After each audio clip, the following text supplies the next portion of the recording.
最近有几组社福团体抽奖的诈骗，包括伊甸基金会、扶援会等单位拢互盗用。有人是按照指示去借75万，回互诈骗集团35万了后，才发现讲家己被骗了。警方嘛已经调查处理了。不少社福团体陆续伫官方网站面册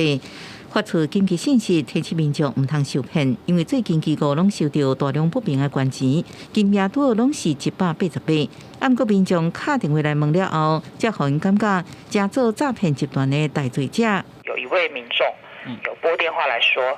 他我们有没有收到188块钱的捐款？他要参加这个抽奖，我们才觉得有诈，才发现说有人冒用我们的名义去做这件事情。公告之后几乎就是没有了，就是1笔2笔这样很少量。原来不法组织用社福团体伫 IG 发限时办抽奖，原来提供机构真实账号，原来佫讲汇钱错误，或者是中头奖，爱先付手续费才会讲法，要求被害者加来，打电话予客户，甚至一个人照指示就信贷75万，随去汇35万，结果互诈骗集团消化了后，才发现有问题。报警的部分是用妨碍名誉，就信用诈欺的部分啊，因为他利用我们机构的名义账户来进行这种诈骗哈。那也有民众会打电话来说要退费，